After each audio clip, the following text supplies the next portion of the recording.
It was about 2.5 years ago. I was walking down the street in London and I randomly passed an art store and I just thought, I quite fancy sketching. And so I walked in, I spoke to this really nice lady behind the desk and said, can you help me? And so I walked out of there with some pad of paper and some pencils and off I went home. And after about a year, I suddenly had all these sketches all over my flat. I thought, what on earth do I do with these? So I thought, I don't know, I'm just going to start an Instagram, see what happens. And that was 18 months ago, and that was when Pencil and Piano was born.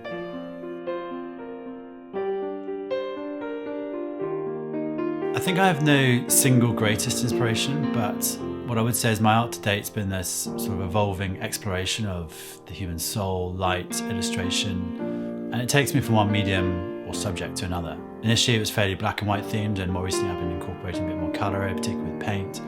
But I draw inspiration from many people, many sources, including individuals from my everyday life, photography, music, philanthropy, social impact, the human form and psyche. And, I think in particular I've created drawings based on people that I've not even met, but I hope to meet one day. And also though from people very close to me who inspire me on a daily basis.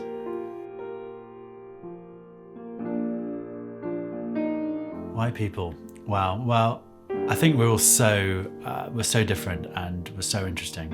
Humans have so many shapes and curves and light and shadow, and there's so much going on that I think we're incredibly interesting subjects to study. It actually all started out with human face. I think that human face is fascinating, and particularly the eyes. I think you can get a lot of someone's soul and personality through their eyes.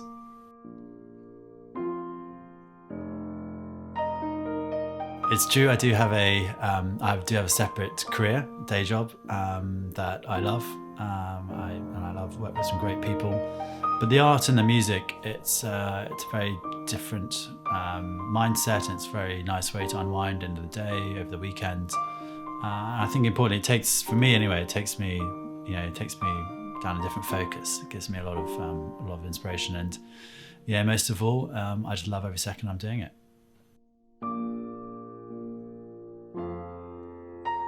Anything, everything. Often it's something as simple as hearing a song on the radio, having an interesting conversation with someone, seeing a cool photograph, or I'll just be suddenly walking down the street and I have an idea and I want to run home and jump on the piano or get on my drawing desk and see what comes out.